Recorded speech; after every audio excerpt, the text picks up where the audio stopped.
You are now tuned into the truth frequency. We are TFR. TFR. Truth Frequency Radio.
Welcome to Phoenix Rising Radio.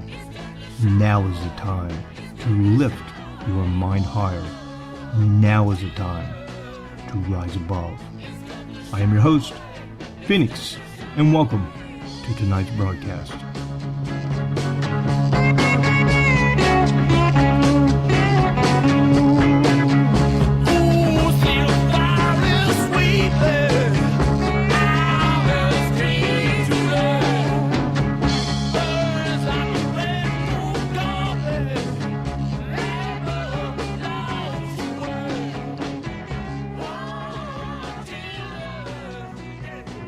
Good evening. Welcome, everyone. This is Phoenix. I hope you're doing well. Oh, yeah. This is a live program. It is Tuesday, January 9th, 2018. Wow. Amazing times we're in. Amazing energetics, crazy stuff happening. People may notice a change of how things feel. We have joining us tonight, NeSe. He is joining us live. How you doing, brother? NeSe, are you there? NeSe, are you there? It would appear that we don't have NeSe on the line with us. Let me see if I can bring him back here. Technical difficulties. We have these things. I'll try to bring him back in. I do know that he was ready to go. All right. While I'm bringing NeSe back in, I don't know why he was bumped off of the feed here. Let me say this for you.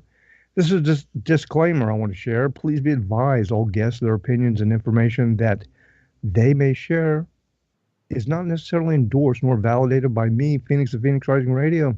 Content of this program is intended as entertainment only and not intended as medical or financial advice. Just so you know. Hey, NeSe. Am I here, Phoenix? Yeah, I can hear you now. Okay. Please forgive me. My alarms weren't set properly. And then all of a sudden, when the phone went off, I was in the other room. And so my kids were running my equipment to me. So please forgive me. I am such a professional. But I'm going to blame it. Excuse me. As my original income was going to be like this. Or my introduction was going to be this way. Ow! Anishinaabe inini gawin ma'igan inini, because I am a lunatic. I am a werewolf. I am a lycanthrope tonight. Oh, okay. Well, I tell you what, you are aware of the full moon that occurred just this January 1st was the full wolf moon. And that was named the full wolf moon by Native Americans and settlers alike because it was the moon that came very late, late in the season after the harvest, in the winter, in the beginning of the winter, and it was a time when wolves were known to howl outside the cabin doors of settlers looking for prey. Well, absolutely, and the lunacy of it, the lunatic, the lunar cult or the lunar sect, did they have something? Did they have enough knowledge, or did they know something more than what we knew when it came to tracking and paying attention to the moon? Because apparently we're not taking any notice of what's going on. Only if it's on an app on an iPhone or something like that. People take notice of it then, or if it's on AOL News or on CNN, they'll take notice of it. But yeah, you're right. People, the people that came before us were much more aware of this. Shoot, man, even most recently, you go back into the Farmer's Almanac, the Poor Richard's Almanac, and there was a couple of competing almanacs there. It was all planting by the moon, the cycles of the moon, when to do things, and with the stars. And it wasn't because they were being woo woo. It was because they were following, the most sound and known energetic of science that was observable, and it wasn't something new. When Poor Richard, Benjamin Franklin and all these guys, he started the Poor Richard's Almanac. This wasn't some kind of new fad. They were basically picking up on information and knowledge that had brought over from Europe that was literally centuries old through centuries of observation. Sorry, my mute button.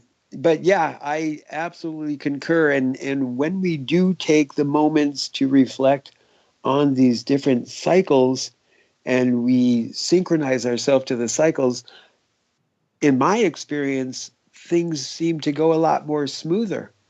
But then when we get caught up into the disruption, and the chaos of the multitudes of cycles that they continue to introduce to us, it's just massive chaos. So where do we find the order, or where do we find the balance? Yeah, that order and balance comes from within, and from being, observing exactly what's going on. That's how we keep balance. That's how we keep balance in ourselves, in society, different things, by observing changes, differences, and knowing when things will be, energetically one way or the other, so we can adjust to it and not be surprised about it. It's when people are surprised about things, feelings, emotions, that they're really taken off guard. That's why, I really value the art and science of astrology. I think it's really amazing study of the stars and the moon, because the older I get and the more I study it, the more I see how it's been fine-tuned. Now, we're not talking, the astrology, and a lot of people think it this way, that you find a little clipping in the newspaper near the funny pages, that was the astrology of long ago. And I'm talking about very good, very well vetted people who know the science. And I've had a couple people say this recently, kind of serendipitous, it's about math. And they say the math doesn't lie. These are mathematical equations of movements of the moon, the sun, the stars, and exactly what happens during these exact mathematical movements. This isn't like divining things from chicken bones. This is like math, man. This is like a fine Swiss watch. This is something that is not random. It is extremely exact. And when I say exact, I mean the precision, timing, and movements of the heavens. Now, there's a couple of different types, the Vedic, and then we have the Western type. But, they're both right in their own sense. They just observe it a different way. It's like one way to look at a watch. One's a 12-hour watch face. One's a 24-hour watch face, military time. Do they still say the same thing? Yes. They say it in a slightly different way. But, yeah, the basic observation of the moon and the sun, especially the moon, very, very important. Well, and then you get caught up in the semantics of it because, as you stated, the military time and the civilian time, it's the same thing utilized for different purposes, but it's semantics. It's like when we get caught up with, that's red. And then someone's like, well, that's cherry red, or that's fire brick red, or that's, we get caught up in the shades of the red instead of just agreeing that it's red. I think this goes the same with when it comes to religions and God, or the universal God. But the biggest thing with what I wanted to talk about tonight is the moon, because as we stated, it's been a little phase that I have not. Whoa, lost you there. I think we lost him again. Oh, something happened. We lost what you were saying there. You said a little phase, and then you were gone. Well, right. Well, the strange oddity of phases, or the cycles of the psychos. But the last time I was on with you, Phoenix, we had a revelation that I have been digging into for the last week, and I am not finding anybody else talking about what our revelation was the last time that we were on the show. And to recap, this January 1st was a full moon. Now, I was taught in astronomy in high school that the average lunar month was 28 days, 27.5 to be specific. However, the second full moon happens to occur in January also, and it's called a blue moon, for the cliche once in a blue moon, a rare occurrence. Now, that being the case, with the first full moon being January 1st and the second full moon being January 31st, that means there is a 30-day lunar calendar month, which is what? This is where I don't know. Yeah. This is where I've been tracking and trying to find, where did they start shifting this? Then it started bringing me up to that Mandela effect that people are talking about. And then it also made me wonder if this is some ammunition for the flat earthers. Yeah, I don't know about the flat Earth thing. I have my own theory on that. We don't speak about it usually on Phoenix Rising Radio. And I personally think that the flat Earth theory has been allowed to be expanded upon so much, is to use it to discredit radio channels, different internet news sites or whatever, or individuals, if they come across really hot information. Because if someone discloses something like really relevant and a real hot button issue, that would give them the ability to go back and say, yeah, right, and this person believes the earth is flat, boom, and totally blow the argument out of the water. But that's my theory. That's my theory. Anyway, and I can understand why people would expound on it. It's an interesting thought experiment. It's real fun. But the reality of it is, that ain't the way it is, because I'm telling you, way too many people on this earth have been at high altitude and seen the curvature of the earth and flown around the earth. And I mean people who couldn't care less about conspiracies or whatever, just a scientific, factual reality. But anyway, let's not go there. I digress. Let's get back into the topic at hand. Well, the moon in itself is such a wonder through the ages of time, where, and this is what I was reflecting on over the last week, going through all of these different myths and all of these different thoughts of the moon, from the conspiracies to the synchronicity, or the symbolism, to the iconography, and just you name it. I was going over it in this last week, and it just makes me wonder, why this occurrence of the 30-day lunar calendar has not been discussed. And if you look at the astronomy of it, and you look at what the math of it says, the reasonings, the theories, the conclusions that I'm coming up to are hard to swallow, because it just validates, the main thing that it validates is that the powers that should not be are constantly distracting us from what is occurring. And the other thing is, it is having a detrimental impact on our weather or climate change. And as we get later on into it, we'll start discussing about the precursors of ice ages. Oh, they're here. We're in the 206-year cycle, without a doubt. I'm going to have that guy on. He's a NASA scientist. He's done a lot of programs. Can't think of his name right now. I've spoken of him before, but we'll talk about that. And you know what, man? Tonight, you're talking about conspiracy and lunar anomalies. I'm going to lay out something for you, because I haven't told you this, or anyone else, all of our listeners, the biggest moon conspiracy that you've ever seen, and it's right in front of your face. It's been right in front of our faces, and I will guarantee you've never heard this talked about on any radio talk show or any blog site or anything. I'm going to blow something out. NeSe, I will guarantee you after tonight, after you and I discuss what I'm going to disclose, there's going to be a topic on radio shows. You're going to say, hey, wait a minute, Phoenix and I talked about that, and it's going to be the first time you've heard it talked about. And this is something that I realized, this is an epiphany that came to me before Epiphany, but as an epiphany that came to me a couple months ago. I'm like, you've got to be kidding me. this realization, but we'll save that till a little bit later in the show. So please continue.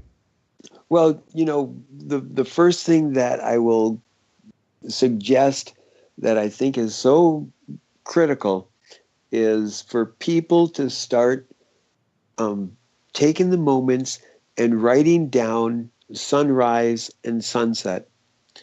There are very simple apps out there, and a lot of them do not agree with each other. But the best way to do it in the whole scientific process is you take so many of them, as many as you have the time, tick, tock, tock, tick, to check, then sure. But don't go out of your way, because you have to take care of the bills and take care of the kids and make sure you get that next iPhone and make sure you get that next TV series, because you got to keep up with the cycles. But if you could get into the practice of marking down the sunrise and the sunset, because I think it is going to be very particular and coincidental when we get to March. And my prediction at this point is that March 1st to March 12th is going to be the equinox, and not on the 20th March is the 22nd is the equinox, I believe it. Yes, the 22nd. But it's totally off kilter. And I'm also going to proclaim that. Hold on 1 second. They actually have the equinox slated in March for the 20th of March. Now, that's another thing. Dude, I know, I may be very wrong, but I was almost certain that all the equinoxes always landed like on the 21st of these different months, the way they had them laid out. And, then it started like the 20th or the 21st. I maybe because I wasn't observant of it, wasn't watching closely, but I swear I remember that it was pretty set on a day, almost very, very consistently. And then it switched over to, it's either the 20th or the 21st. So it will be determined. What do you mean it's going to be determined? What's going on here? Well, this is one of the factors that I'm also finding as I'm looking through all of these so-called scientific, inquiries about the moon, where they discuss the properties of the moon and its lunar cycle and stuff, that I actually came across a couple videos that were claiming that the lunar cycle was 30 days long. And it's like, no, I remember being taught that a month was roughly 30 days. Right. But I specifically... Let me blow that out of the water right now. What they're saying, if that were true, that means we would have 12 full moons a year, and that's not true. And usually in a calendar year, on the standard calendar we're under now, there are 13 full moons. So that entire thing, and it's been that way for centuries. So for them to say it's a 30-day cycle, somebody's up to some kind of strangeness. Right, and this is where it goes back to the why are they not telling us these occurrences of the cycles? And why are they continuously doing all of these distractions of my button's bigger than your button, and I know it works? Well, they don't want to shift the paradigm. They don't want people to say, hey, wait a minute, something's different going on here. And they don't want to spook the sheep, because the sheep are busy doing what they need to do for the few who control them. And that's what that's about. And they say they don't want oddities to become oddities. And what they will do is they'll go to great lengths when needed to take something very, very unusual, very, very off the charts, and try to make it normal. Good example. I got two examples right now. One is thunder snow. I mean, now it's like, hey, there's thunder snow. And the whole thing is like it's a common occurrence. BS. I'm telling you right now. I've known people. I remember when we had the first thunder snow that I experienced. It was maybe 15 years ago or so, and an elderly woman and other elderly people in the area, they're like, no, this has never happened. They've never seen it or heard of it in their life, never talked about it. But now it's like, oh yeah, it's a common thing. You have snowstorms or like thunderstorms. So you have thunder and lightning during the snowstorms. Dude, I'm talking like blizzards, and it's like lightning. And now they're trying to say, oh, thunder snow, that's normal. Another one, they tried this, and people like laughed about it so hard they stopped, but they were pushing this thing on the news channels. Oh, you may not know, but it's fireball season. And like, because they would have these reports of green fireballs or these huge boloids coming in, and they would like laugh it off. Oh yeah, well, here we are again. It's the annual fireball season. People are like, what? Fireball season? And they tried to push this forward like, oh yeah, it's always been that way. This is fireball season. And that one got some resistance because it was so ridiculous. But those are both good examples of how they take something and try to change it. Like if indeed we went to a time period where we were only experiencing truly 12 full moon cycles in a calendar year, they would be out there doing their best. Like, oh no, that's normal. It's always been that way. And anybody who says otherwise is like, oh, one of those, flat earth people, conspiracy people. I'm telling you, that's why they do that. Well, it's interesting that you do bring up the green fireballs, because just here in the last month in northern Minnesota, people have been witnessing that up on the border between Canada and the United States. There has been a couple incidents of the green fireballs occurring. Yeah, those are cool. There's more and more of those, and we're going to see more of that. We're going to see a lot of anomalous things. This is cyclical. I mean, this is Earth. We're talking about the moon tonight. We're talking about fireballs and all of this stuff that's being seen. We go through these cycles in these areas that planet Earth and our solar system, as we're cruising through in this galaxy, we get into highly populated areas. When I say highly populated, a lot of things in that space other than just us or our standard solar system. And good evidence of this is the moon itself. I mean, the moon's a naked thing. And so you can see it, and everybody's like, wow, look at all the craters. Yeah, look at all the craters. Well, this is something that's evidence of some very catastrophic events happening to the moon. And if the moon has always been in close proximity to Earth, guess what? We experienced it too. I mean, a lot of these, we don't see them now. They're gulfs, they're lakes. Some of them are evident in areas like craters and stuff, but most of them are grown over as jungles and in the water, because most of the surface of the Earth is water. A lot of it's underwater. But anyway. Well, I'm gonna bring up a little recap of my belief and a little bit of Zachariah Stitchin in the incredible wonder of the moon, if I may, and it should bring us up to the break. But According to Zachariah Stitchin in the Earth Chronicles and Genesis Revisited, there was a planet that they talk about, Nibiru and Tiamat, where they supposedly collided and split in half. And after the planetoid split, then it created the moon and Earth.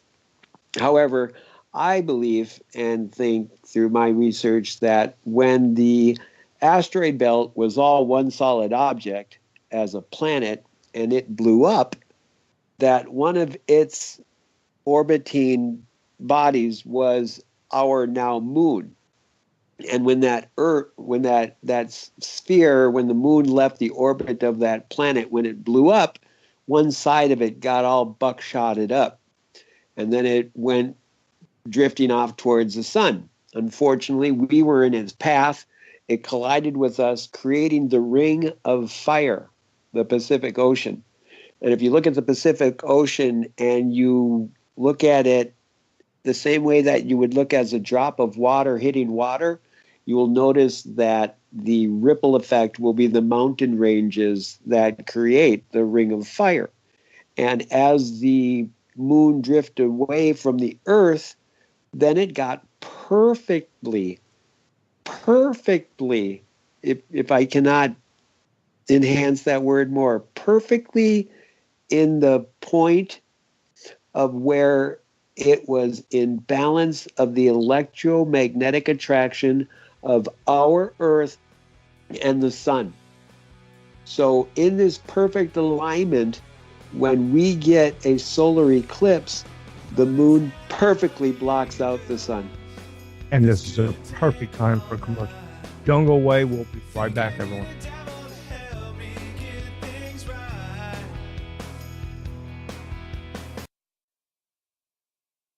Real people, real radio. Wherever you are, make it TFR. The Truth Frequency Radio.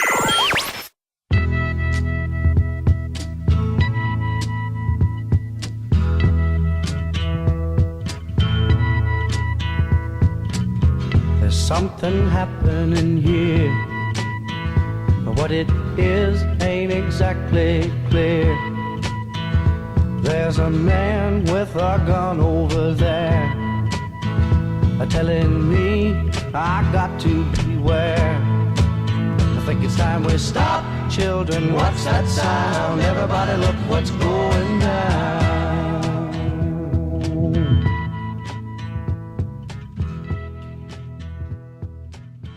Welcome, welcome, welcome. We are here. We are here howling at the moon.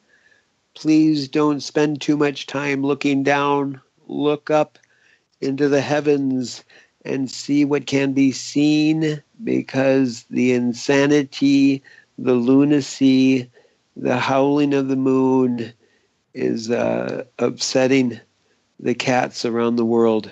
And this is really going to have a drastic effect on all of those kitty pictures on Facebook. The kitty pictures. You know what? Talking about all of this, the moon, the energies, the power, I've been saying for months that, we're going into a big time. Was telling everybody that it really began back August 21st eclipse. Now, we're talking about lunar cycles. We're talking about full moons, new moons, but there's a larger cycle. There are larger cycles of the moon that has to do with lunar eclipses. And on the 31st, you mentioned the blue moon that we're having, the second full moon during this calendar month, an anomaly, 30 days in between the other one. What we're actually looking at here is also a lunar eclipse. And that lunar eclipse will be visible here in North America.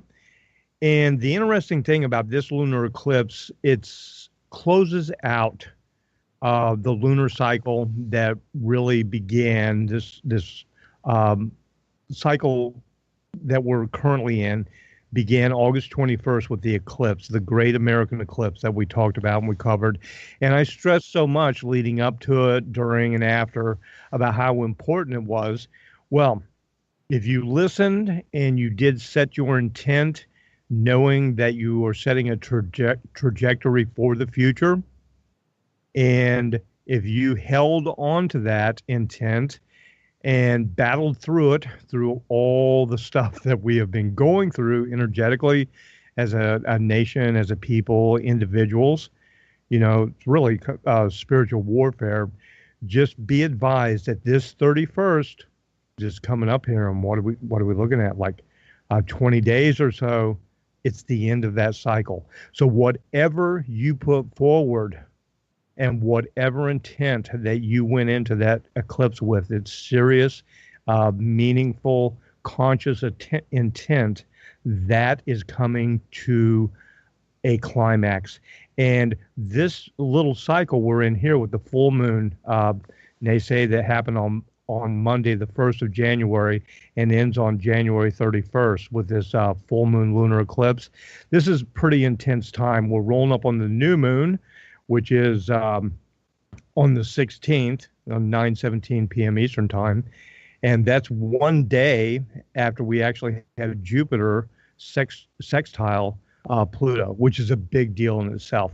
But we're into some heavy energetics. And before we get back in just the lunar conversation, I want to share with everybody today, during this program, live right now, and you're going to be experiencing this for a while, on January 9th, we have Sun conjuncting Venus at 19 Capricorn. We have Venus conjuncting Pluto at 19 Capricorn. And we also have Sun conjunct Venus at 19 Capricorn. Wait a minute. I said that twice. Sun conjunct Venus. Oh, excuse me. Yeah, then tomorrow we have Mercury enters Capricorn. So we have some really interesting energetics that are all piled in together right now and playing out through the rest of this week, starting this evening into tomorrow, all the way into this weekend, man. There's going to be a lot of transparency, a lot of things happening, but we're coming into a clarity right now. And it's so important for all of us to stay positive and battle through this. And I know it's been a battle for people. It's been a battle for me. It's been a battle for Lex. It's been a battle for my friends. It's been a battle for everyone. NeSe, I mean, dude, as well as I do, you can count off names of people who can tell you a horrific story that's happened over the past 2.5 years. And this is true. Everybody's been going through this, and it's going to change. That's what I'm trying to say to everyone, is this is changing right now. But there's going to be two paths. Remember the song Stairway to Heaven by Led Zeppelin? I'm a Led Zeppelin fan, by the way. Yeah, we play Stones here and Buffalo Springfield, but I'm a Zeppelin fan. Yeah, date me. put a date. Man, but I love this. I love Zeppelin. I do. And Stairway to Heaven, great song. But the song, there are two paths that you can go on. And that's where we're at now. We talked about it energetically. I brought this up during the full moon lunar eclipse on August 21st, the great eclipse that we had, the solar eclipse, not lunar, but solar eclipse. And it set the intention of which path you're going to go on. Well, we're heading there right now. And this entire year, 2018, this is going to start playing out. And dude, not everybody's going to find they're on the path they wanted to be. And it all had to do with the energetics of rolling into this, what happened, because we had a time of repentance, if you will, self-reflection. So even if there were bad karmic issues that we had to deal with, we could repent of these, make them right in ourselves and with others. And some people didn't take that advantage. And there's going to be a lot of people trapped in the energetic, man, of like just the physical reality that they see, what they do, how they struggle through it, the stuff they do with is going to get them through. But the reality of it is it's much different. It's spiritual, it's energetic, and that's where we have to set our intent. Well, as I've discussed before with the Anishinabe's belief that we're kind of divided into 4 parts with the physical, mental, emotional, and spiritual, that all of these have to be working in accordance, that you can't just go into something all physical or all spiritual or all mental or all emotional. You have to find that balance within all of those, or it's just going to be a greater challenge to face whatever challenge you're already going to face. And we all know our own shortcomings. We can easily look into the mirror and know our shortcomings. However, this is one of the most pivotal spots or phases of our own existence, of where we get the opportunity to reflect upon ourselves as we come up to this equinox. If by the powers that are there, we are allowed to survive this experience to the point of the equinox, then we have the opportunity to get in absolute sync of where you're discussing these intents to where you can propel them forward, especially at this time of where the equinox is going from balance to the greater day in the northern hemisphere, the majority of the light, the power, if you want to denotate it as light being power or positive and darkness being negative. We have that blessed gift of pattern recognition.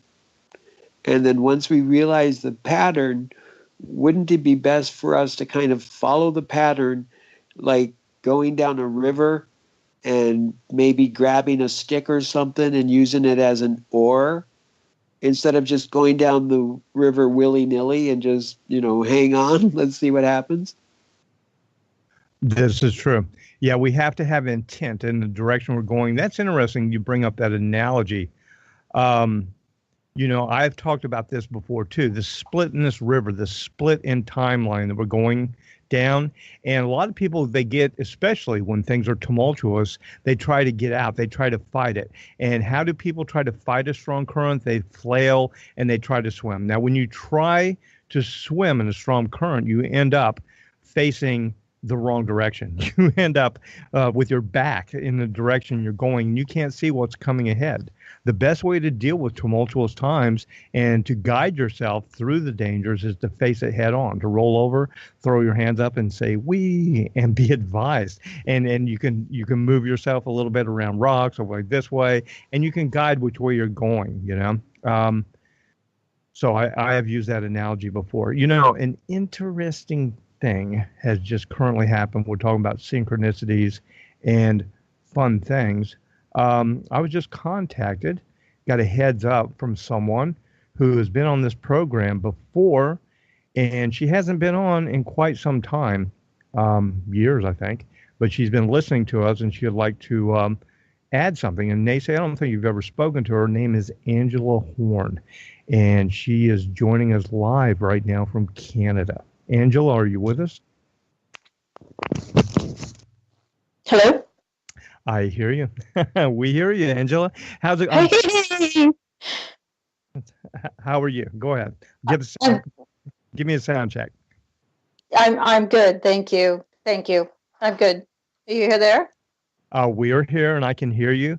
Yeah, sorry about the short notice. And just to everybody, just so you know, and you too, NeSe, Angela sent a message while you're talking, and she was listening live, and she hasn't been on in, oh God, years.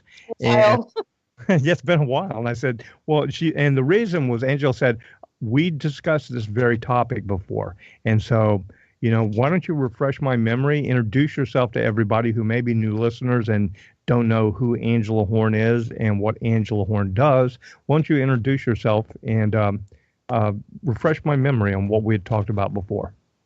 Sure. First of all, hello, everyone. My business is an intuitive medium. Been around for a while, done a lot of different types of work. Phoenix, we used to be regulars on the show, and then life got busy and took off, and here we are today. But 3 years ago, we talked a lot about this whole dividing the paths coming and going, and the separation, and I think what we talked about back then was the division, and it was almost about 3 years ago, the division of when the higher dimension, the people that were ready to lift off, per se, to set the road for the ones that were to follow.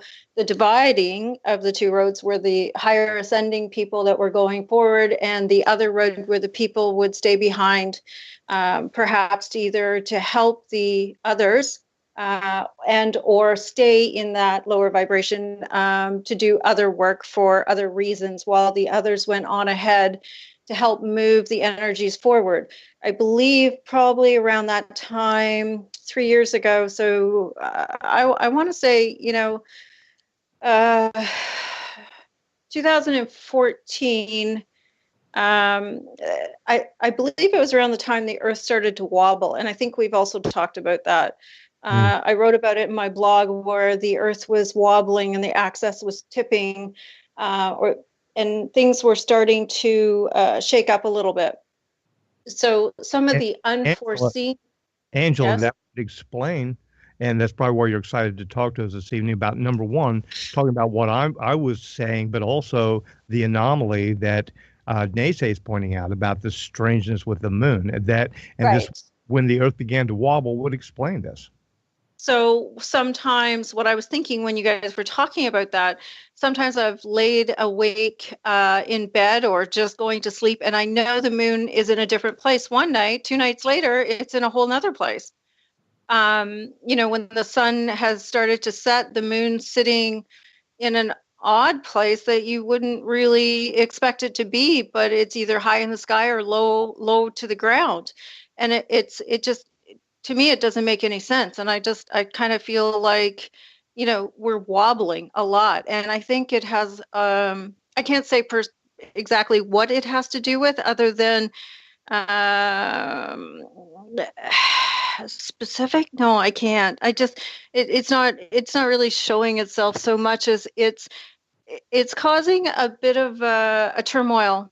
I know how it affects people, and it's caused headaches, nausea, dizziness, an unknown hopelessness kind of feeling, not being able to find their way. It's caused a bit of an uproar in people, making them really have to shake off what no longer, as we always say, serves them, and clean up their space and move on and really get grounded. Not everything is what it seems to be, and it's really making us have to shake ourselves up. So as the Earth shakes up, we live here, we have to shake up too. Wow. And we have to shake up too. We have to go along with that and get in tune with this. We may be observing something anomalous and never seen, but it may be a grander cycle that we've just never experienced, in modern history. I think the Earth, if it is a grander cycle, of course, we have experienced it because there are historical, historical data, especially with the Chinese and the Middle East, about the sun used to rise in the West. And it rises in the east now, but for the sun to rise in the west, and there are stories of, and it's documented in Middle Eastern history and Chinese history, where the sun rose, the sun set again on the same side. Like it peaked up, it peaked down, then it came up. And days of darkness, and then it starts rising the other direction. That would indicate a flip in our actual poles, not a magnetic flip, but a physical flip. And I don't know, maybe this wobble. We talk about the greater Mayan cycle too, the 26,000 year Mayan cycle, where we actually dip up and down through the center, the true center of the galactic plane. And, we were supposed to be near that area during 2012. Maybe we're about to experience that, and we might go through something pretty bizarre. I mean, can you imagine? That's where the poles are shifting. That's where it's already happening. Well, there's a really good book out there. It's called The Path of the Poles, where they go back and they show you with the electromagnetic changes, because it's really easy to check out what the magnetic fields of the Earth do, because as you dig in the ground and you see the different layers of rocks that have the ability to hold magnetic polarity, they'll denote at what layer, or, the stratification of time, where they use layer as a point of dating time, they can prove this shift in the poles. But, I wanted to hold on a little bit more until after the next hour to get into my theories of where and why this is occurring.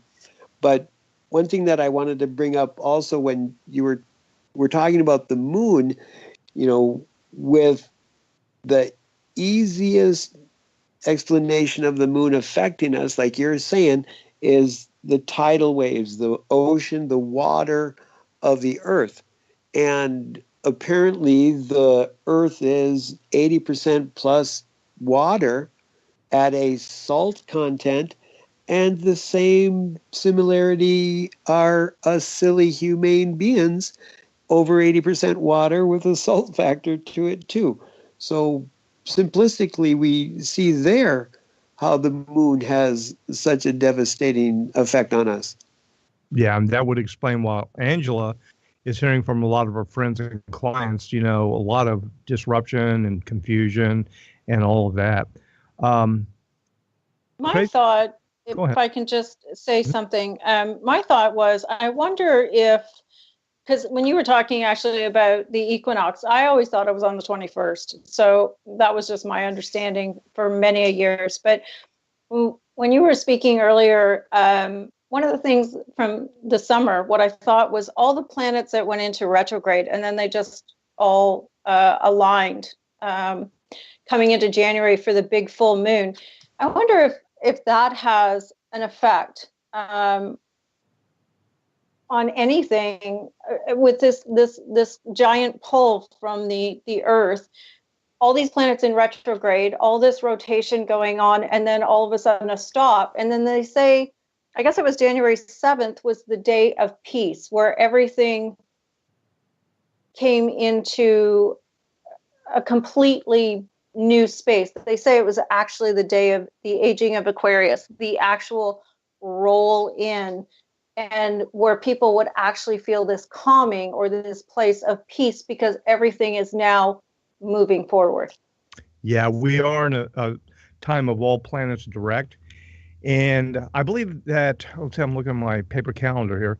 I actually had a time for that, 9:24 p.m. And that marked that time when Uranus, which was the last planet that was in retrograde, went direct. And we went into an all planets direct motion for the next 65 days. And let me flip through here. I think it takes us to March. Bear with me. 21st. No, March 8th.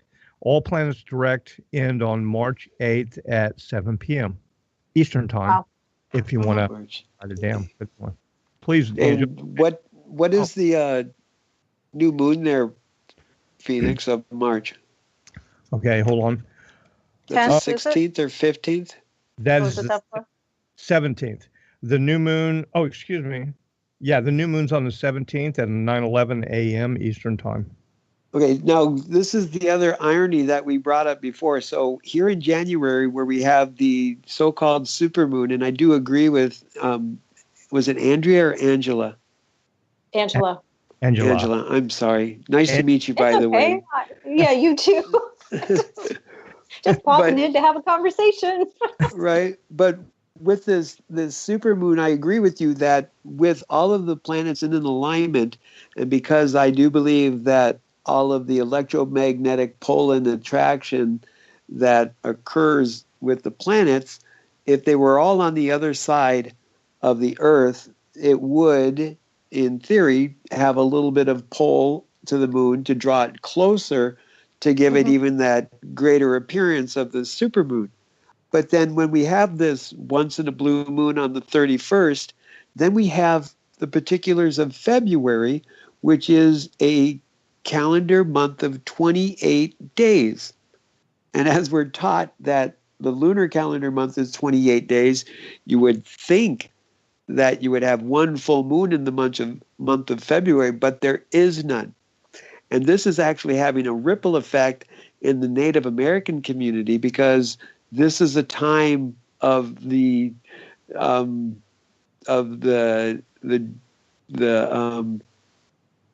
big Manitou of the North comes knocking at this time, and we do ritual and ceremony, to make acknowledgments of these cycles. And the disruption is, when do we do these ceremonies? Because there is no full moon in February. And then in March, on March 1st, we have another full moon, and then another full moon on the 31st, or excuse me, another once in a blue moon on the 31st.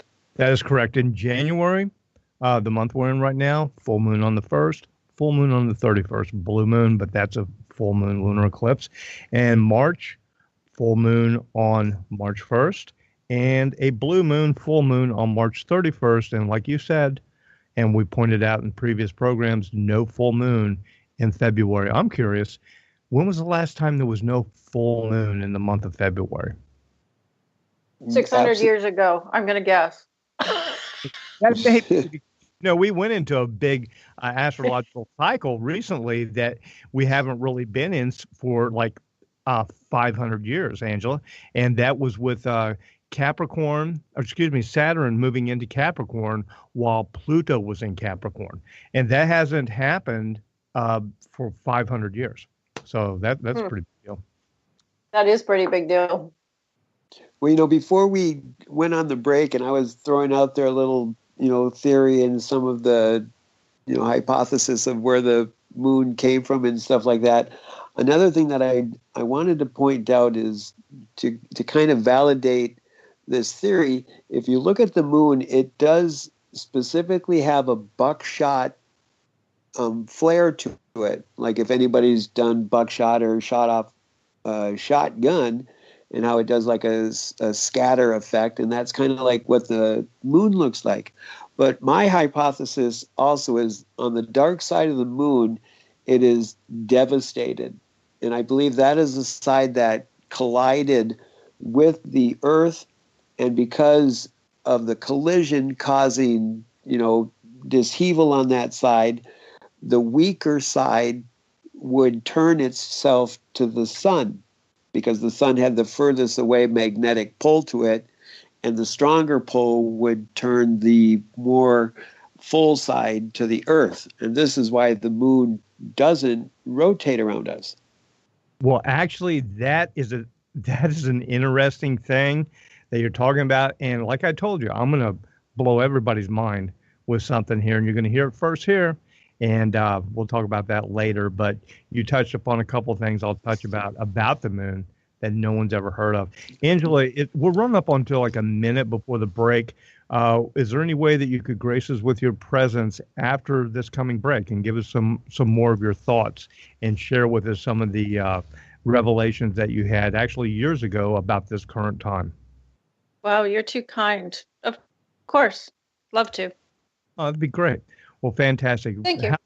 Surprise guest here this evening. Someone who hasn't been on in 3 years, I believe. And no, it's been less than that. It's 300 years. It's been 300 years since it's been a while. It depends on which dimension we're going to bring into account. Depends here. Exactly. Thank you. You're welcome. Because we've talked this millions of times in the past. It's the first time we're going to share this with these other people. Yeah. Good one. The information tonight, and we'll be right back.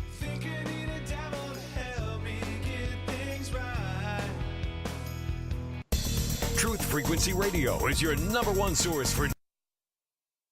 This is Truth Frequency Radio. The wicked ones, obviously under heavy Masonic influence.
Welcome to Phoenix Rising Radio. Now is the time to lift your mind higher. Now is the time to rise above. I am your host, Phoenix, and welcome to tonight's broadcast.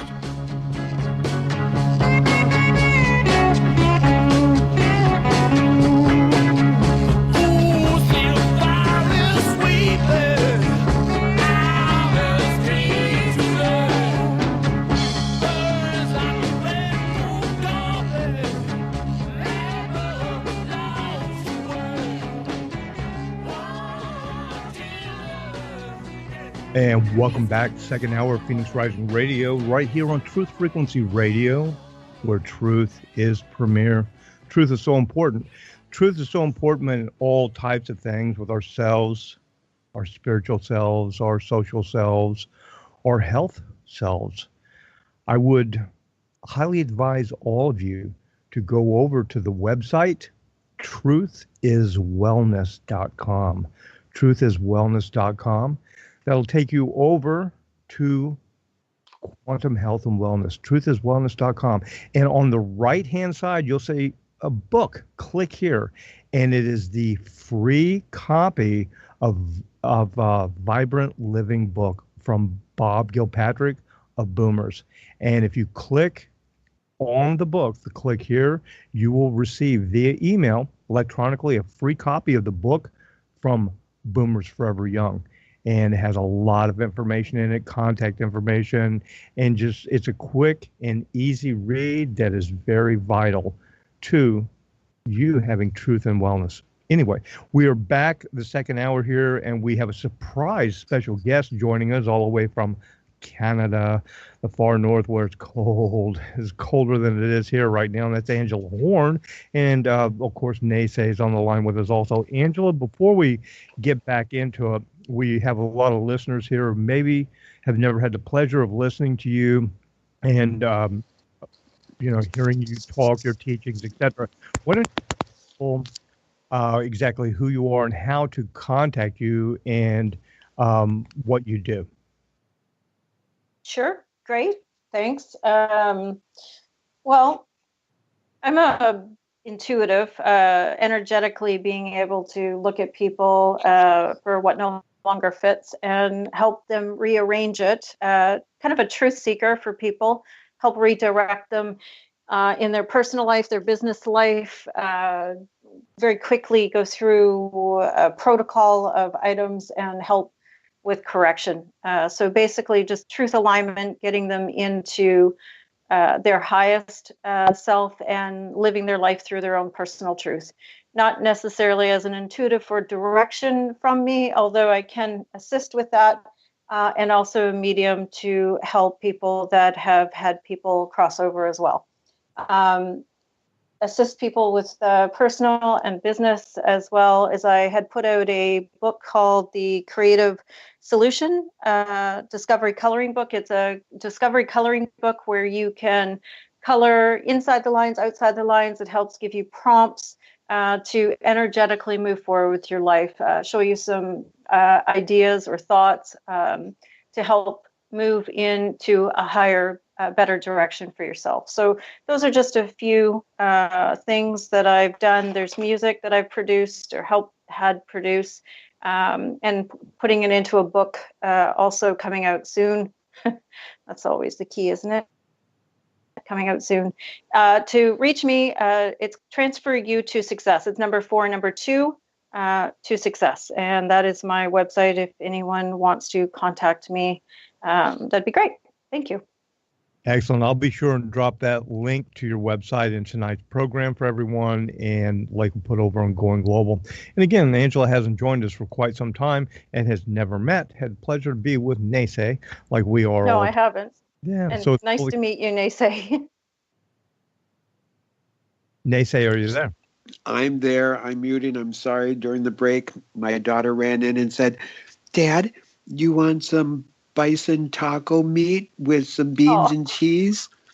Are And I'm we like, spoiled?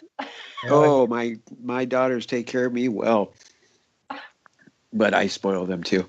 I acknowledge and proclaim, yes, I know I spoil the hell out of my children, but that's only because I know the world is going to beat the crap out of them.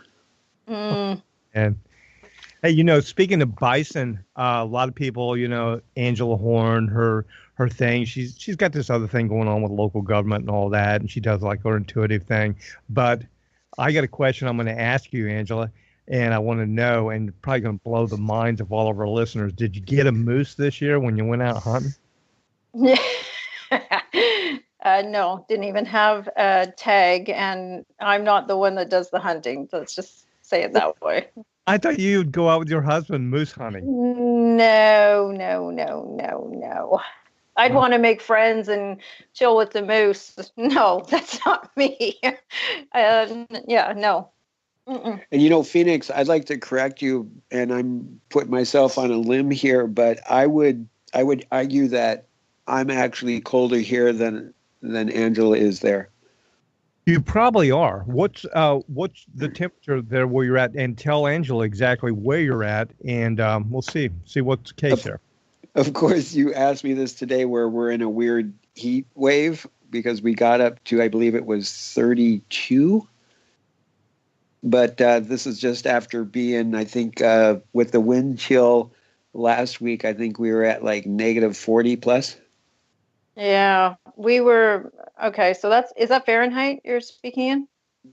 Yeah, English. English. Okay, Sorry. well, but I'm in the Fargo okay. Moorhead area.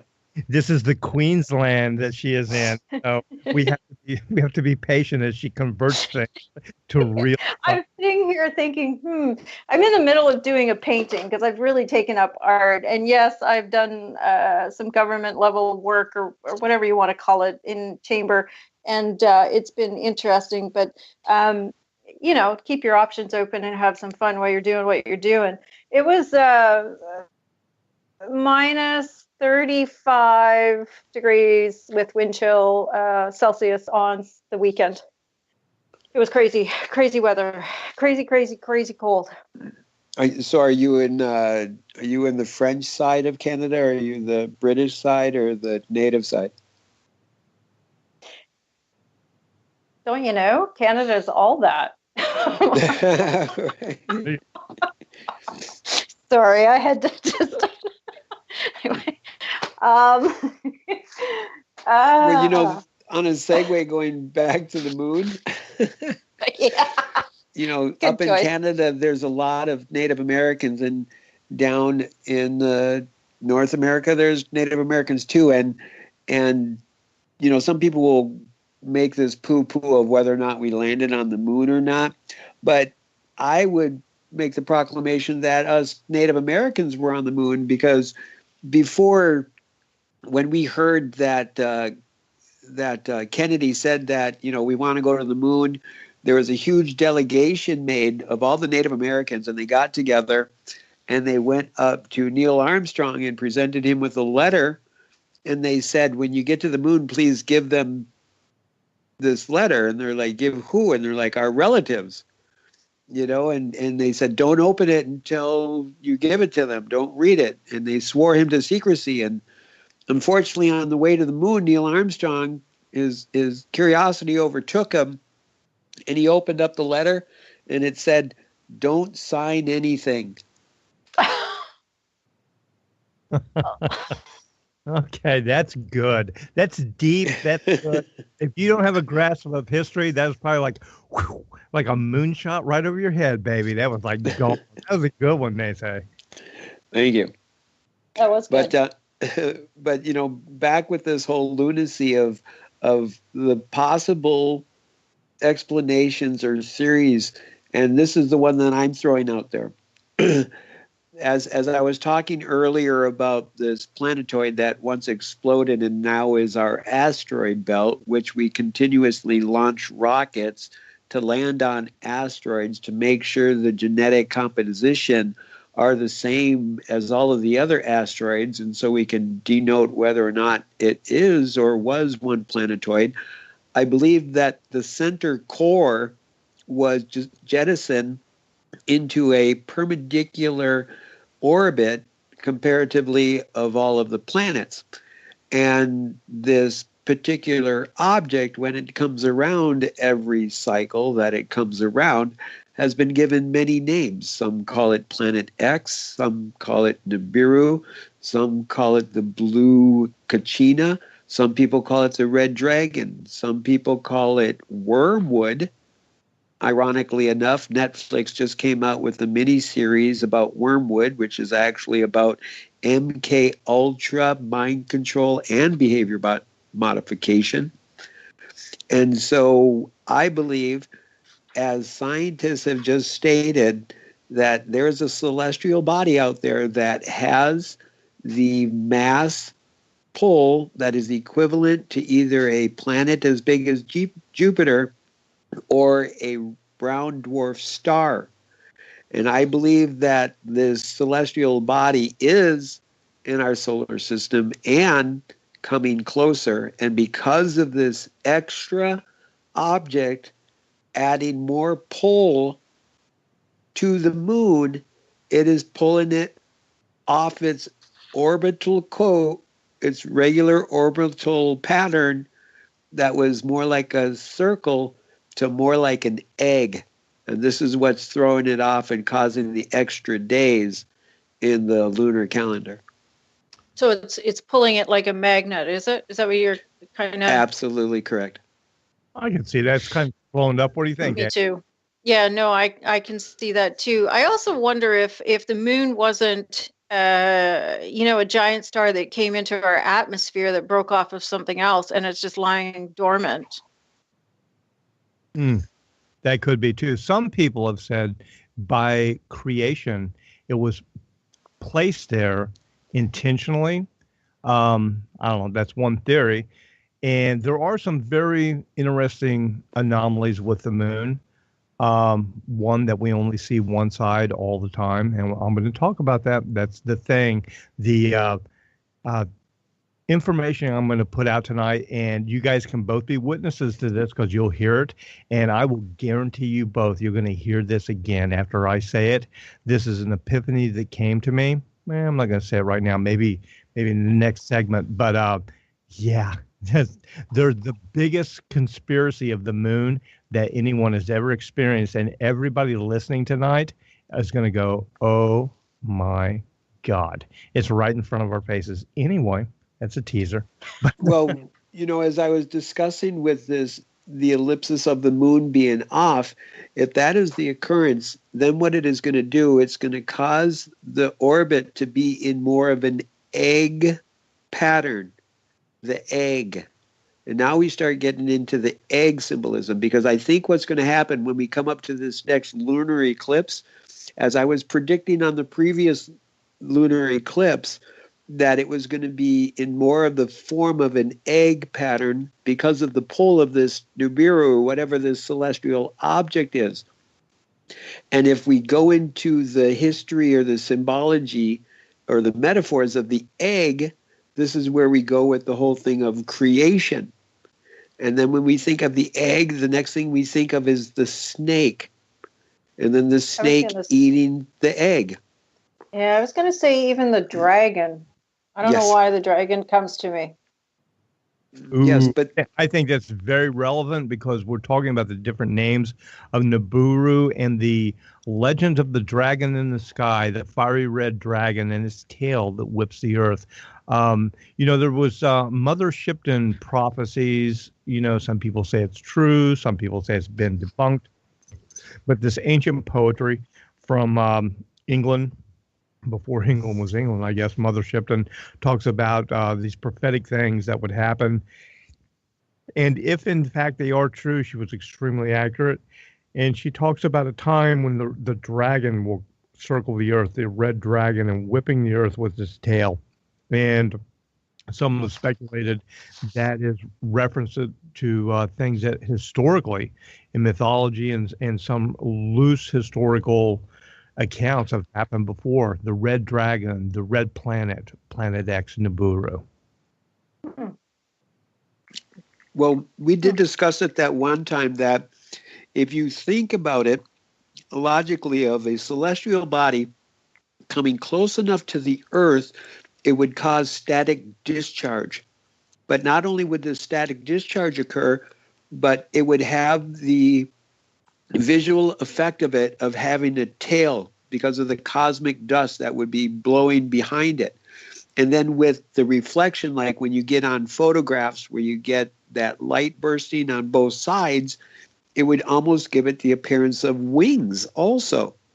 So then you have this celestial body that looks like it has a tail, looks like it has wings, and causing static discharge or like lightning or electricity coming down to the Earth. To me, that pretty sounds descriptive of a dragon. Yeah, you're getting Velikovsky there and his catastrophism. And I believe it's Venus. Is it Venus or Mars? I believe it's Venus, who has like evidence that looks almost like a burn mark across it. And and his explanation for that was exactly what you were saying. They say an electrical discharge from one planetary body to the other. Well, even when you, I'm sorry, go ahead, Angela. No, my thought is, or my question is, where is this electrical discharge going to or headed towards? Well, it would be the electromagnetic discharge, since both entities, the Earth and this entity would have some type of magnetic field to it, right? And because it wouldn't be able to orientate itself because of the speed that they would be traveling, then it would cause, just like when you're rubbing your socks on the floor and you go to reach the doorknob, you get that little zap. That's what lightning is when the electromagnetic fields between the Earth and the clouds are in dispute, and then that charge or that energy has to be released. Thus, we get the lightning. What's that gonna? I guess my thought is more what's going to happen to the Earth with that kind of blast. Hang on, we're not in Kansas anymore. I mean, is that really going to, maybe that's the loosening of the North and the South poles, and with everything that's been, tilting on and off, maybe this is really about setting a charge onto the Earth. Absolutely. So if you think of the Earth, and the Earth is designed the way it was designed, and in its design, in the crust was a bunch of heavy metals, ores, gold, silver, platinum, heavy metals that have an electromagnetic principle to them. And so these were deep into the Earth. But silly man said, hey, let's utilize this for waste and dig up and disrupt all of these huge areas of electromagnetic stabilization that the Earth has had for thousands of years. So now, this moment or this phase with the sun going through this total electromagnetic shift that's occurring, and with the potential of this Nibiru or Blue Kachinu or Red Dragon or Wormwood or the seventh fire prophecy, the Mayan calendar, you can go on and on with the indigenous people, and they all have different names, semantics of where we are at this moment. So when it comes around, because the Earth is no longer in its stabilization as it was just 100 years ago, it is going to be very, very interesting. And the potentials are as endless as the possibilities.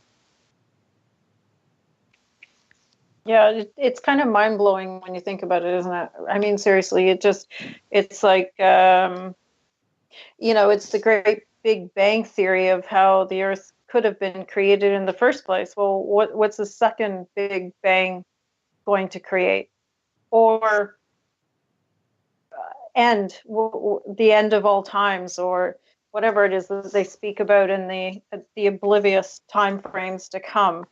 What is it going to bring? That's always the question, right? No matter what is presented before us, we, as the incredible miracles that we are, and I had the opportunity, and I'm plugging Brent's paranormal portal because he blessed me and honored me with letting me be on his show this week, and we got into this, that We are miracles. And I brought this up on this show. When we breathe, about our lungs bring in oxygen. We put an oxygen molecule on a blood cell. It flips 180 degrees, goes down our artery, releases that oxygen molecule at the capillary, flips 180 degrees, goes up our vein to our heart and grabs another oxygen molecule and electromagnetically flips 180 degrees. So how are we not miracles? And in that existence of miracles, we can generate incredible energy, power, essence. And if we could just get beyond the cycles of the psychos and get in synchronicity with each other, no matter what's coming towards us, we can handle it together. Well, let me interject here. What you just said and talked about, the entire conversation we're all having this evening, and you just described so eloquently, NeSe, about the oxygen molecule and how it goes up and gathers an electron and flips. In the larger scale of things, perhaps, just perhaps, whenever we do have these events, these large-scale events that happen on a cyclical nature, where we have these electronic discharges between worlds, between these unknown objects and our Earth, and it basically kind of rewrites and wipes history, perhaps it's not really a catastrophic thing. Perhaps it's a life-giving thing. Perhaps it's the thing that brings us to our next breath as a race, to our next breath as humanity, to our next breath upon this earth. Perhaps these large-scale cyclical things that we're anticipating will happen, there's evidence of, are exactly those things that need to happen to bring us all to a higher level. Agreed. Well, The red dragon, to me, would speak to the rebirth, the root chakra, the new sense of all root. Oh, The red dragon. right, because the root chakra of the chakra systems is the lowest one, where sexuality and Foundations, right, balance, new beginnings. appropriation, Next birth. to reproduction. Yes. Yeah. Interesting. So the red dragon, the snap of the red dragon, the power of the red dragon, the discharge of the red dragon. It's what there's a energized. brilliant poem out there. I think it's called The Epic of the Red Dragon or the Red Serpent. And it actually describes a little bit of what we're talking about. And you brought up earlier Immanuel Velikovsky, and on that same vein, I would throw out there Fulcanelli and his Cross of Hundi, because they are interesting on how they correlate with each other. Cross of Hundi, correct. And there are accounts of this and recounts of this in historical reference that we can find throughout the millennia. Can you imagine how much that's been lost? And again, this isn't necessarily a bad thing. This is a cyclical thing. It is a good thing. And I think that's a positive way to look at it. And that rolls us right back into what Angela was saying when she so graciously accepted our invitation for her to come in tonight on such short notice about the changes we're all facing as humanity. Right. And the red dragon, so just to reiterate, the root chakra is the base of the chakra, which is also connected to the earth chakra, which we all connect with. It's what rises in the kundalini of coming up and through us. So, I think perhaps this might be the balancing of the yin and the yang, the female and the male, and really coming together, and the grand awakening, perhaps, when it comes to the red dragon, the red serpent, the red dragon, whatever you want to call it. Yeah, Right. the rebalancing, the redoing of everything, the justification, or not justification, but the judgment, the karma of all things, where everything balances out. And sometimes when there is a judgment, as that hammer falls, not Right. not everybody's going to be okay. That's just the way it is. Well, there's two things we must let go of. One is fear and the other is karma. And we can't go forward with both of them, or neither. So it's something that people want to think about. As far as the fire dragon or the red dragon, it'll burn up all the lower energies around you. So with that burst of lightning, it can't help but bring good to the earth. It's where everyone will be safe and protected, and it'll clean up their pathways. We'll be So right back. come back and be safe right here. Perfect.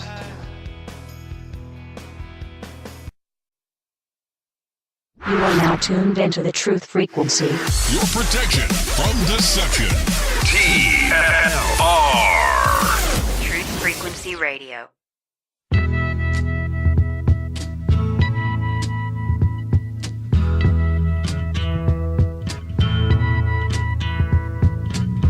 There's something happening here, but what it is ain't exactly clear. There's a man with a gun over there, telling me I got to beware. I think it's time we stop, children. What's that sound? Everybody look what's going down.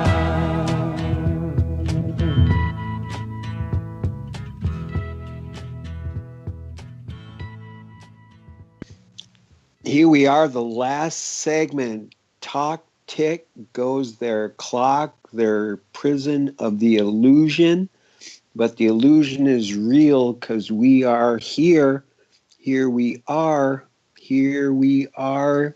Horton, can you hear us?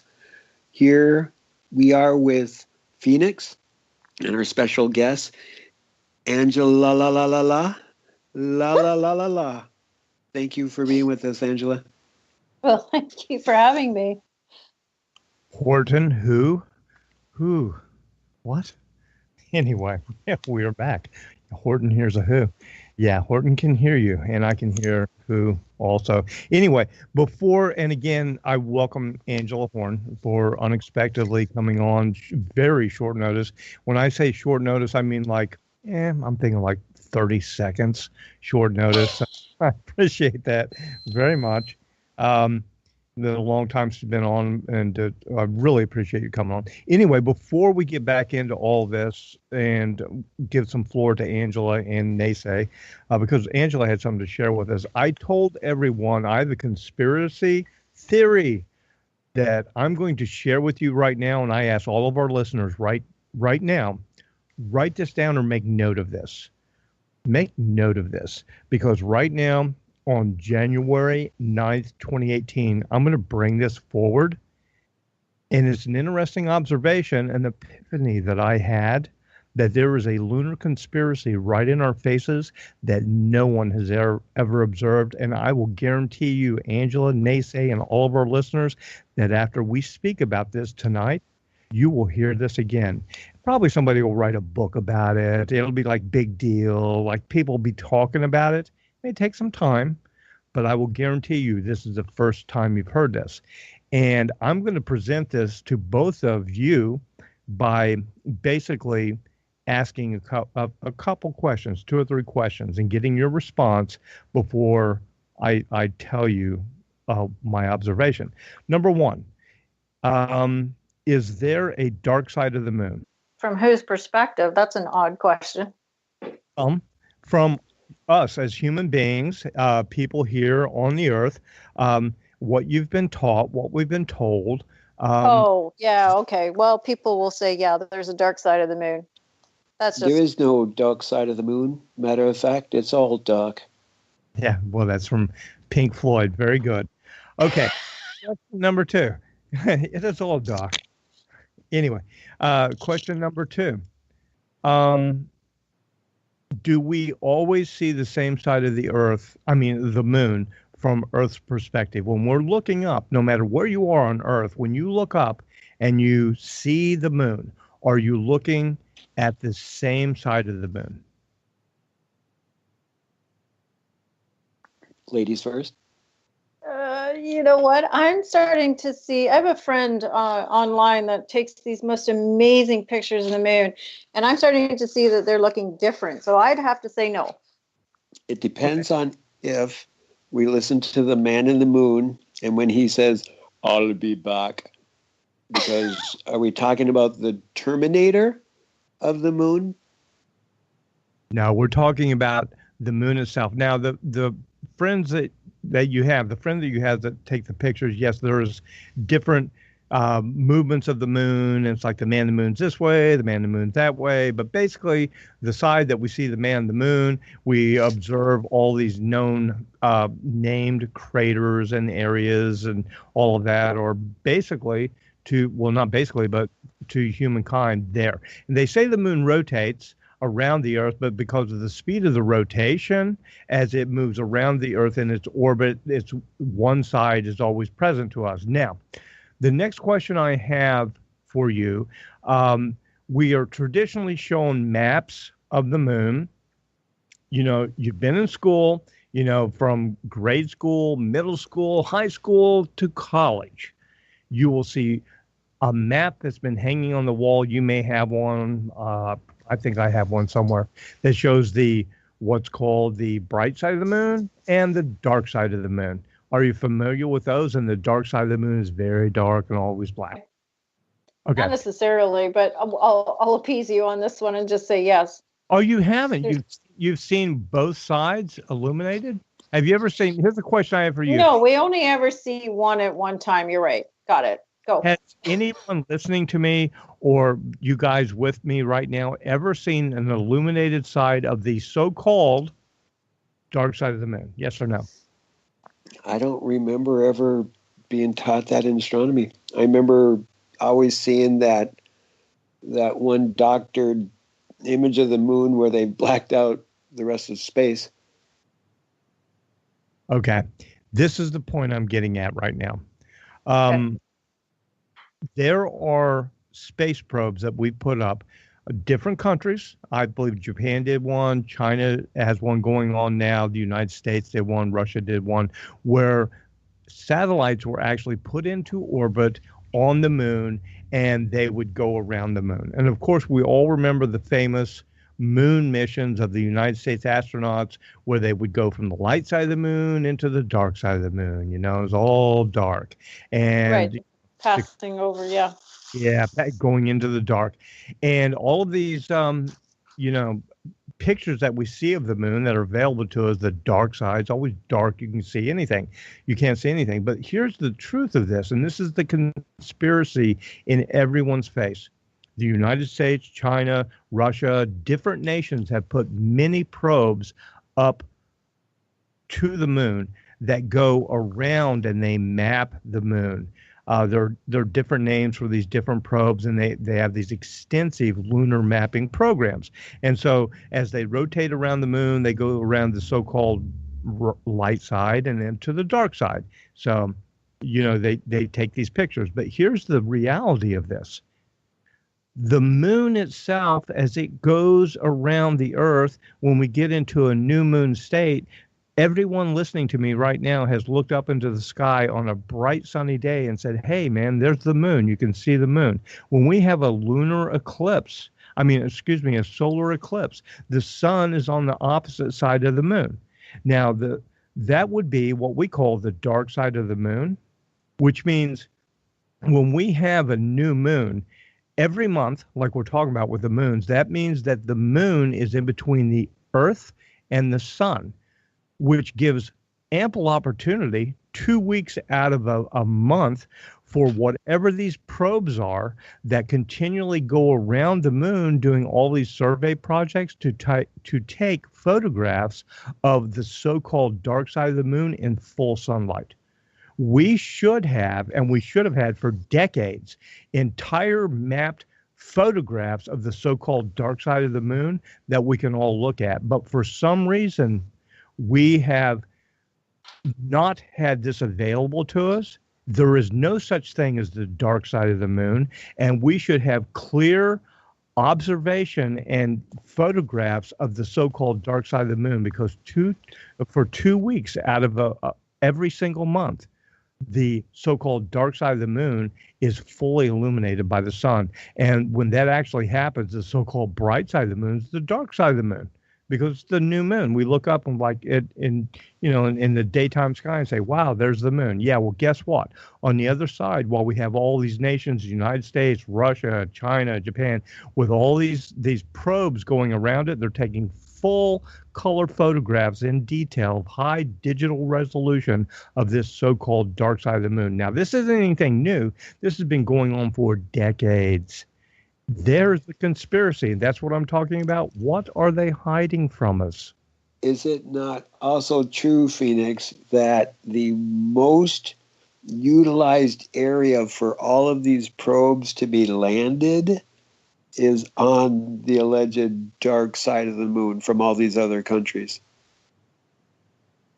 The landing site for majority of all of these countries and their probes have been on the alleged the other dark side side of of the moon. Right.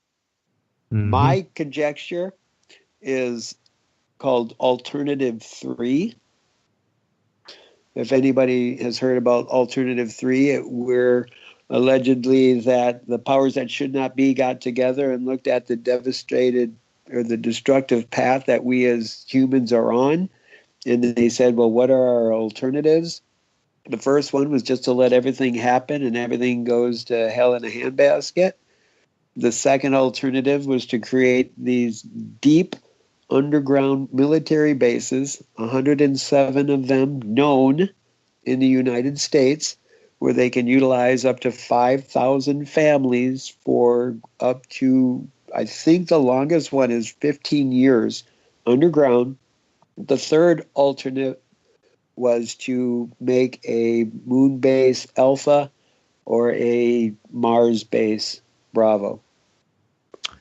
Well, either way it is, alternative B or whatever, everyone has to admit that there is an open conspiracy in front of all of us that we've all experienced. That is, there is no dark side of the moon.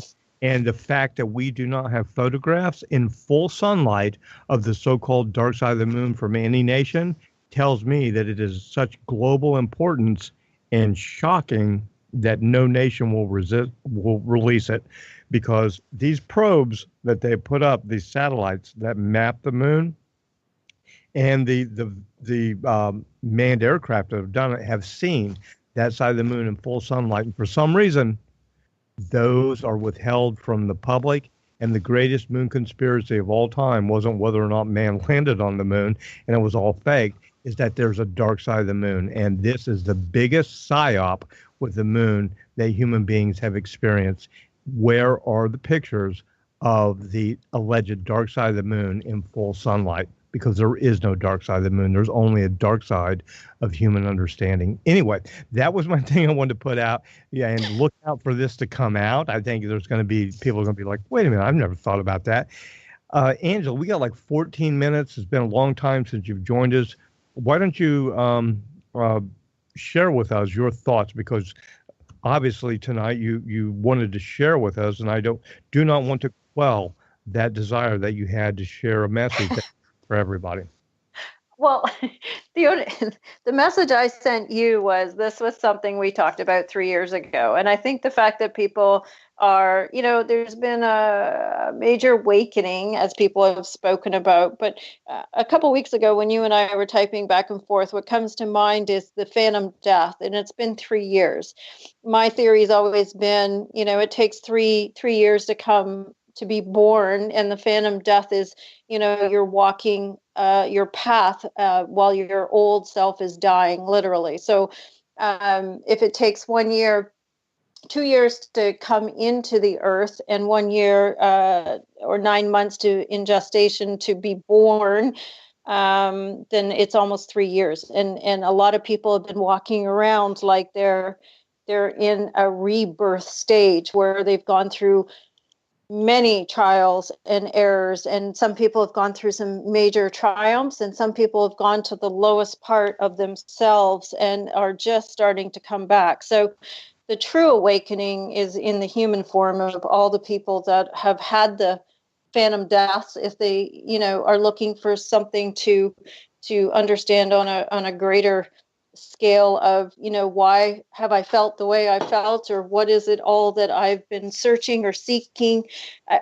My greatest gift, if I can give anything to anyone today, is remaining current, grounded, and in the now is the most important for the mind, body, and soul, and definitely the heart. So lead by the heart, stay in the now, because anything of the past you cannot change. So don't go try to live there and try to figure things out or try to change things from the past.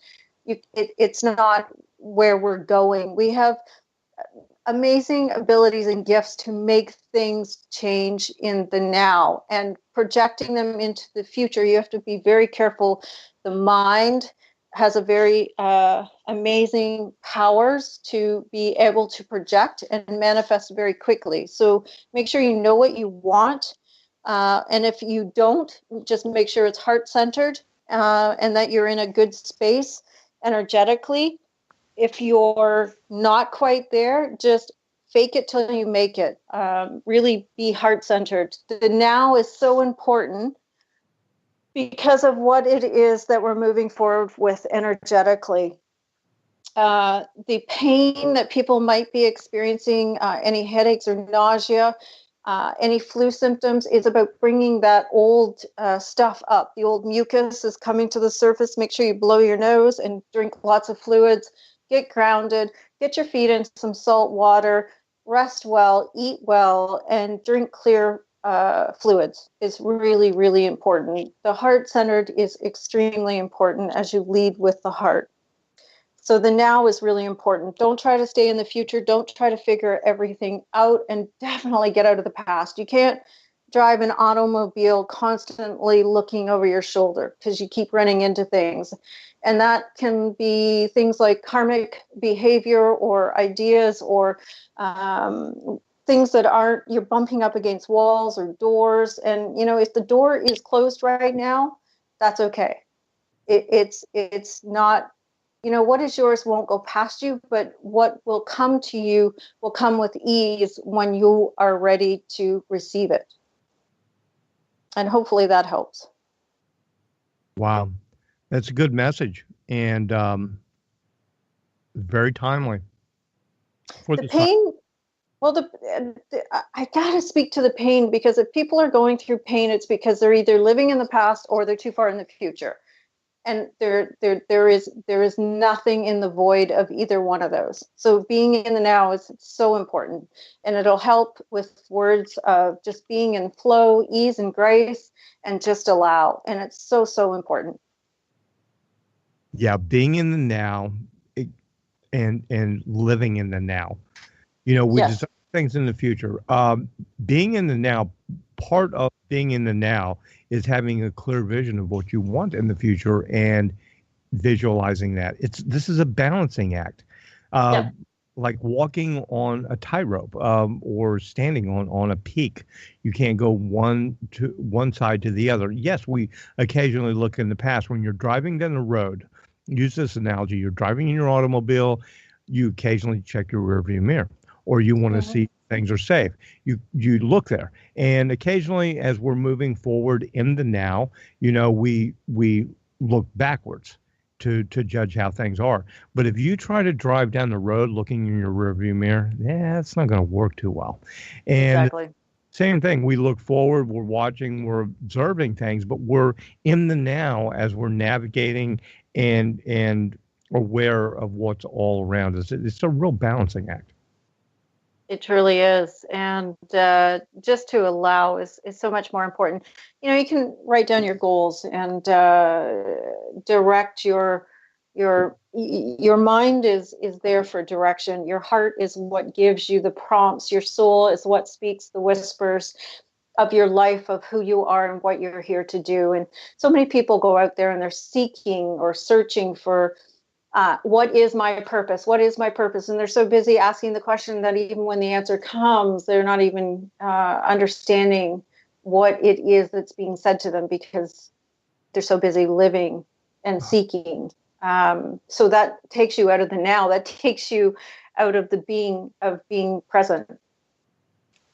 Yeah, it's being in the now and being in the present and silencing yourself sometimes, because that's the thing about being in the now. Sometimes you're there, and to quiet yourself, you're not looking back, you're not looking forward, you're quieting yourself, and then that's when it's like these things come to you. Like you're like, what? The What's that? epiphany, the information, the words. Absolutely. Totally. That's when it all happens. Yeah, in the silence of the now, that's where we get our direction, our inspiration, and the divine guidance for the future. Absolutely. Absolutely. Well, That's where the secrets are. as I've brought up before about the symbolism and the Native Americans and the circle, one of the oldest known symbols for God was a circle with a dot in the center.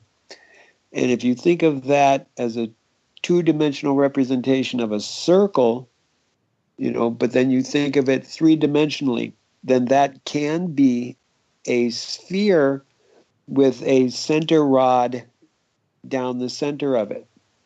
And then you think of the cross of a circle with a cross in it. Three-dimensionally, that is a post coming at you and away from you, and a cross going up, down, left, and right. And so this correlates with the metaphor of the seventh direction, or the seven directions, because when we are here, we have in front of us, behind us, to the left, to the right, up and down, those six cardinal directions, and then the seventh direction is where they all meet. And that center point is within you. And so you being in that center point of the sphere, when you look at your existence, your circumference of your sphere is what your beliefs are. And you are not your beliefs. But when we set up and build that circumference or that wall, when we move towards that wall, when we pierce that wall, if we don't give like we should, like an egg, where our sphere becomes oblong, if we don't give, then we will break on through. And when we break on through, that's when the calamity, the chaos occurs.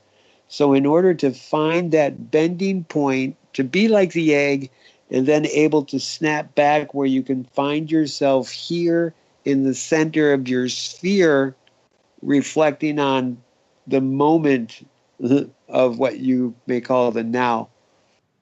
Mm-hmm. Yes. Let me expand upon that. The sphere that you speak of, let's say that's above. Let's say there's a perfect reflection of that sphere, the energetic sphere that's on the earthly side, and allow those two spheres, as above, so below, to touch. And that very point where those two spheres of existence, the energetic, the ethereal, the spirit, into the physical, if you are able to allow those two spheres to join and touch at that point as you go through, NeSe, there is no breaking of it. What happens is that which is energetic is made manifest into that which is physical, and they reflect one another. But it's a delicate balance.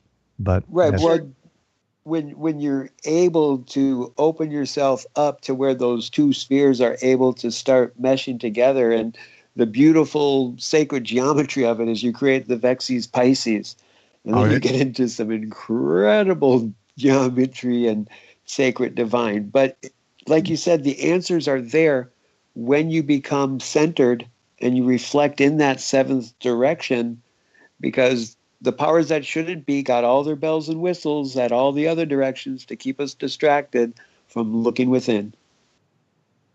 So the Vescus Pisces. That's a good topic, and that's on its own. People can search that out, and that's exactly what I was talking about, NeSe. Angela Horne. Wow, I'm so surprised and happy and pleased that you were able to join us this evening on such short notice. Again, this wasn't planned, everybody. This was an impromptu, interview with Angela, and it was obviously the universe's time to share this. I want to thank you, Angela, for doing this. I want to thank you for inviting me. I just happened to, my instinct said, pop in, have a listen, see what they're talking about tonight. And you graciously opened up the phone line to invite me in. So thank you. And I got to meet NeSe. So blessings to you. And it's certainly been a pleasure, gentlemen. So thank you. Absolutely. How do we get a hold of you again if people want to look you up? Sure. Transfer you to success. www. You can punch in my name, Angela Horne, and it'll come up under that as well. And you said that was a number 2 and a number 4, correct? Yeah, it'd be trans 4, trans number 4, the trans number 4, U 2, the number 2, success. Is that correct, Angela? Right. That's correct. Oh, and I got a page now. Did I tell you? Did I share that with you, Phoenix? No, you haven't. No, It's wait. NeSe. No, Oh. stop. Don't you? I'm only kidding. Yes, share it with everybody. It's Oh, thanks. Got that. okay. No, it's NeSe N, the letter N, truth frequency. And I spelled NeSe. Ojibwe, we have no written language, but I spell it NeSe. NeSe, the letter N, truth frequency. So if you want to find me, send me some death threats, send me some biscuits and gravy recipes, send me whatever you need. Wow. What an Bring invite. it on. Bring it on, universe. Wow. Okay, just so we're all clear, you can send that stuff to NeSe or not me. I'm just that's the funniest thing I've heard. For all moose hunting tips, be sure and contact Angela. No, nowhere near it. Don't even go there. What? Anyway, guys, thank you. Angela and NeSe, it's been a real blessing as always. Appreciate it much. Angela, I hope you're not a stranger, and I hope you can join us again soon. No, thank you, and perhaps that may happen more this year. The last year has been kind of busy, and thank you. Yes. You're welcome. That's it, everybody. We're out of here. Find someone you love. Tell them that you love them. We'll be back on Thursday. Good night. Love you, Johnny Whistles.